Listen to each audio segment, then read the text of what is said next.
እንደ ቅዱስ ያለ ሸበላ አምጪና እሱም ያን ጊዜ ይቃጠል በቃ። አይ ብሩኬ እንደው መከራው እኮ መከራው እንዴ! እኔ የማዘር ነገር እኮ ነው አሁን ግራ የገባኝ። ማዘር ግን ምን አስበው ነው? ምን ፈልገው ነው እንዴ? እርሶ እኮ በዚህ እድሜዎት በጣም ብዙ ነገር ማድረግ የሚጠበቁበት እናት ኖት። ሰላም ሰላም ቤተሰብ እንዴት ናችሁልኝ? ሰላምና ፍቅር በያላችሁበት ብዝት ትርፍ ይበልላችሁ ውድ ቤተሰብ ማለት ነው። የምሬን ነው። እነዚህን ማዘር ቀርጻ የምትልከው ልጅ ማለት ቲክቶክ ላይ የምትለቃቸው ልጅ ማለት ነው ስነ ስርዓት ልናስይዛት ይገባል። ምክንያቱም ማዘር የሚናገሩት ነገር በጣም ነው የሚያስጠላው። ብሩክ ይሄን ያክል ምን አደረገ? ሲጀምር የት ያውቁታልና ነው እንደዚህ የሚረግሙት? እናንተ ያልገባችሁ ነገር ጋሽዬ ማለት ነው ብሩኬ ምን ያክል እንደሚወደው ስስት እንደሚልለት በደንብ ታውቃላችሁ።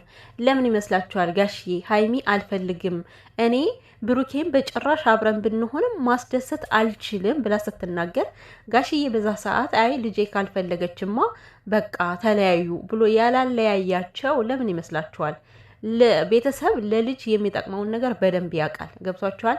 እኛንን እንጂ የሚጠቅመንን የማናውቀው ቤተሰቦቻችን በደንብ ያውቃሉ። ስለዚህ ጋሽዬ ብሩኬ እንኳን ተከሶ እዩ አረገዝኩ ብላ ስንት ነገር እያለች ጋሽዬ ብሩኬን ነበር ሲደግፍ የነበረው።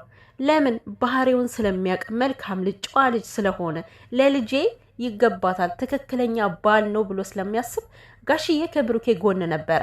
ሀይሚ እንኳን አልፈልግህም እያለችው ማለት ነው። ስለዚህ በሀይሚ አባት በጣም የተወደደ ልጅ ነው ብሩኬ። ምን ያክል ባህሪ ምን ያክል ጸባይ እንዳለው በደንብ አድርጎ ጠልቆ ተረድቶታል ጋሽዬና እና ምን ልላችሁ ፈልጌ ነው ቤተሰብ እነዚህን ማዘር እኛም ስነ ስርዓት እናስይዝ እግዚአብሔርን እንዴ ምን ስለሆኑ ነው አሁን እኛን ለማስቀጸፍ ነው? ማዘር እርስዎን ተናግረን እኛ አሁን ምንድን ነው የምንባለው? እኛ እኮ ልጅ ነን። የልጅ ልጅ ራሱ ልንሆን እንችላለን ለእርስዎ። ለምንድን ነው እኛ እስክፉ ነገር እንድንናገር የማያደርጉ? ስነ ስርዓት ያዙ በቃ። ከየትም አያውቁትም። ይህን ያክል ምላስ ማስረዘም ምንድን ነው? ምን ያድርጎት ብሩኬ እንዴ? እርስዎ ምን ስለሆኑ ነው ብሩኬን የሚረግሙት? ሲጀመር በወጣት ፍቅር መካከል እኮ ትልቅ ሰው ምን ይሰራል? አያገባዎትም በቃ። እነሱ ምንም ይሁኑ ይጣሉ ይደባለቁ ራሳቸው ይታረቁ። ነገር ግን እርስዎ ገብተው ነገር አይበጥብጡ። ከዚህ ጋር ጭራሹኑ እንደ ቅዱስ አይነት ሸበላ ይዘሽ መምጣት ትችያለሽ እያሉ ሀይሚን ይመክራሉ። አጋቧታ ታዲያ አጋቧት። ይሄን ነው የምትፈልጉት? በዚህ ሰዓት እኮ ሀገር እየታመሰ ነው ያለ። ከእንደርሱ አይነት ሰው ጸሎት ነው የሚያስፈልገው።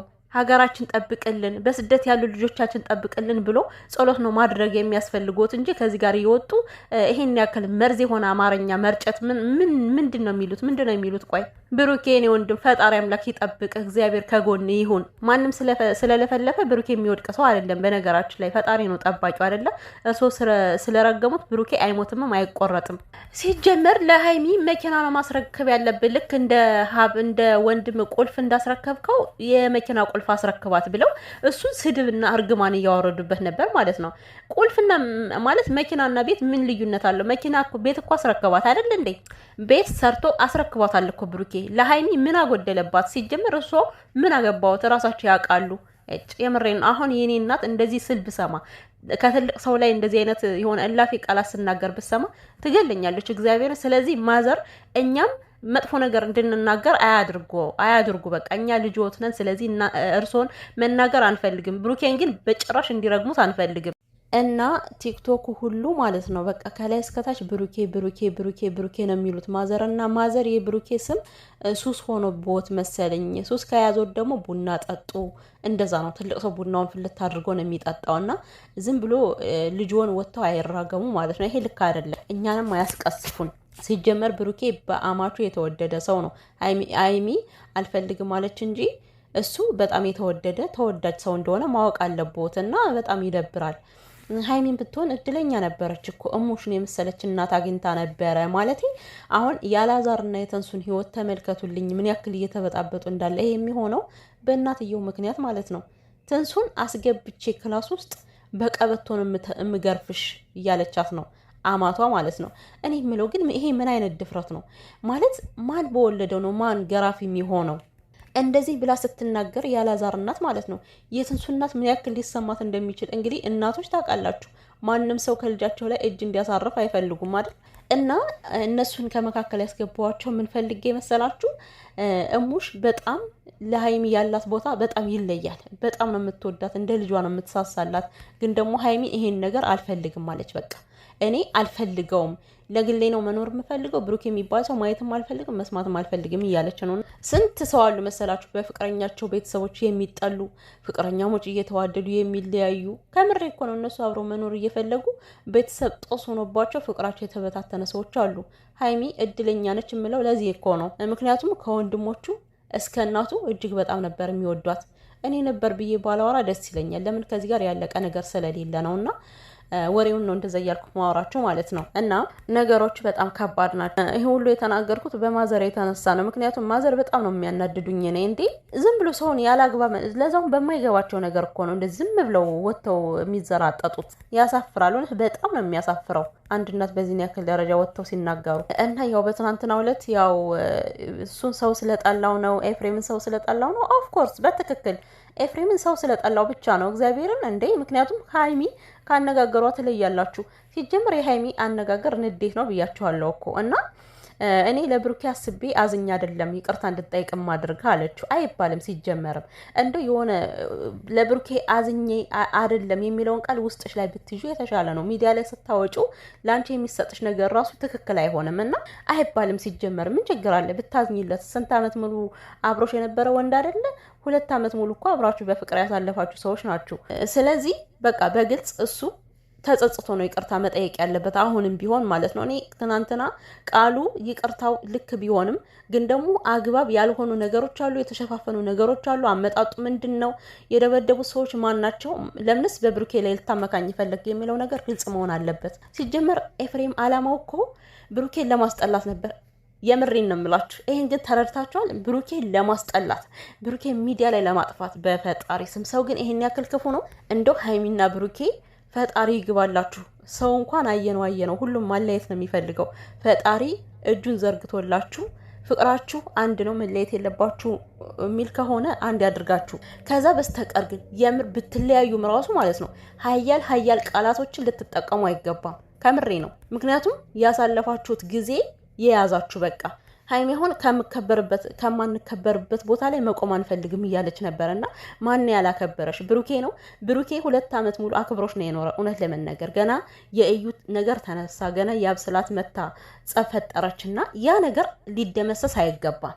ተከባብራችሁ ነው የኖራችሁት። የምሬ ነው። አንድ ቀን ተናነቃችሁ አታውቁም። ብሩኬ መጥቶ እንደዛ ችግር የፈጠረው እሱ ወንድምሽ ባመጣው ነገር እንጂ ሆን ብሎ ችግር ፈጣሪ ወንድ እንዳልሆነ አንቺም ታውቂያለሽ በስነ ስርዓቱ። ለማለት የፈለኩት እንደው ፈጣሪ አድርገውና በቃ አንፈልግም ካላችሁ ስነ ስርዓት ባለው ነገር ነው መለየት ያለባችሁና እና ደግሞ ምናሉ ማዘር ያልተናገርኩት ነገር እንደ ሀብ መኪና እንዳስረከብከው ለሀይሚ መኪና አስረክባት ብለውታል። ብሩኬ ማለት ቤትና መኪና ምን ይለየዋል? ቤት እኮ አስረከባት፣ የቤት ቁልፍ እኮ አስረከባት አይደል? ሀይሚ መኪና ከፈለገች ያንን ቤት ጆሮውን ብላ መኪና መግዛት ትችላለች። ግን መኪና አትፈልግም እሱ አሁን ላይ ማለት ነው። አንደኛ ገና ልጅ ነች፣ ገና ብዙ ነገሮች አሉ እና መኪናውን ትደርስበታለች። ነገር ግን ቤትም መኪናም ገንዘብ ነው አይደል ኢንቨስት የሚደረግበት። ስለዚህ ሰጥቷታል። ያላደረገላት እኮ ቢሆን ኑሮ ቢናገሩ ጥሩ ነበር፣ ወይ ደግሞ ገብተው ማየት ይችላሉ። ይሄ ነገር ለሁላችሁም ነው። ሀይሚ ተጎድታለች፣ ብሩኬ ራሱን ነው እያራመደ የራሱን ነው እየመራ ያለው ለምትሉ ሰው ይሄ ለእናንተ ግልጽ መሆን አለበት። ቤት ሰርቶ ሰጥቷል። ብሩኬ ማድረግ የሚችለውን ነገር ሀይሚን ከማስደሰት ወደኋላ ብሎ አያውቅም እስከምናውቀው ድረስ። ይሄ ችግር ከመፈጠሩ በፊት የነበረውን ነገር ነው ማሰብ ያለባችሁ። ችግሩ ከተፈጠረ ወዲህ ያለውን አይደለም ማሰብ ያለባችሁና እና አጉል ነገሮችን ባትናገሩ። እንደዚህ አይነት ነገር እየተናገራችሁ ቆይ እንዴት ነው ሊታረቁ የሚችሉት እነዚህ ልጆች? ማለት ሀይሚ በቃ ጨርሳለች፣ ከሱ ጋር ያለውን ነገር አብቅቶላታል። ነገር ግን ብሩኬ እንደዚህ ቀስ ብሎ እየተለማመጠ ይቅርታ እየጠየቃት ያለው ከሱ ያለው ነገር ስለሚቀንስበት ነው። ሀይሚ ከሱ ጋር መምጣት የማትችል ከሆነ እሷና እሱ ከተራራቁ ከተለያዩ ከብሩኬ ያለው ነገር ሁሉም ነገር ይቀዘቅዝበታል። ለዛ ነው በትዕግስት እየለመናት ያለው የምትሉ እኔ ምን አይነት ሞጥሟጣነት ነው ግን ይሄ ነገር? እነሱ አብረው ሆነው ሰላም ካልፈጠሩ ታዲያ ገና ለእይታ ለቪው ብለው ህይወታቸውን መቀጠል አለባቸው ነው? ከምንም ነገር እኮ በላይ ማለት ነው የሰው ልጅ ሰላም ነው የሚያስፈልገው። ስለዚህ ሰላማቸውን ነው የሚያስቀድሙ እና ከሀይሚ ከተለየ በኋላ ብሩኬ ህይወቱ ይመሰቃቀላል። ያመሰቃቀልሽ ያንቺ ህይወት ይመሰቃቀልልሽ ከስር እስከ መሰረቱ። ምክንያቱም ጨምላቃ አስተሳሰብ ስላለች ነው እንደዚህ የምትጨማለቂው። እና ለምን ብሎ ይመሰቃቀላል? ብሩኬ ማለት እኮ ገና ወጣት ልጅ ነው። ገባችሁ? ገና የ22 ዓመት ልጅ ነው። በጣም ብዙ ነገሮችን መስራት የሚጠበቅበት ልጅ፣ ዩቲዩብ ቢቀር ማለት ነው ሩጦ መስራት የሚችል ልጅ ነው። ገና የሰውን ፊውቸር አታበላሹ። በቃ እንዴ የነገን እኮ ፈጣሪ ያለልኝ ብዬ እንጂ ከላይ ያለችኝ ብዬ አይደለም እኮ ማታ ላይ ጸልዬ የምተኛው የነገን ፈጣሪ አንተ ታውቃለህ ብዬ ነው። አያችሁ አይደለም? እናንተ ሁሌም የራሳችሁን ነገር በሰው ስለምትመሩት ነው የሰውንም እድል እንደዚህ የምታደርጉት። ስለዚህ መለየት ከፈለጉ የራሳቸውን የግላቸውን ህይወታቸውን ይመራሉ። አለቀ። ከሁለታቸውም ላይ ምንም የሚደርስ የለም። ከሀይሚም ላይ ምንም የሚደርስ የለም። የሀይሚ ሰው ብዙ ነው፣ የብሩኬ ሰው ትንሽ ነው ለምትሉት ይሄ የእናንተ አስተሳሰብ ነው። የፈለገ ሰው በስራችሁ ነው ሊደግፋችሁ የሚችለው እና እኔ እንጃ እንደዚህ በወረዳ አስተሳሰብ መምጣቱ ራሱ ዝቅ ነው ያደረገው ልቤ። አቤት ስሰማችሁ እንዴት እንደምናደድ ማርያምን። በቃ ያልሆነ ነገር ነው የሚናገሩት እና በጣም ያስጠላል። ሀይሚ ለብሩኬ ምክንያት ከሆነች ብሩኬም ለሀይሚ ምክንያት ነው።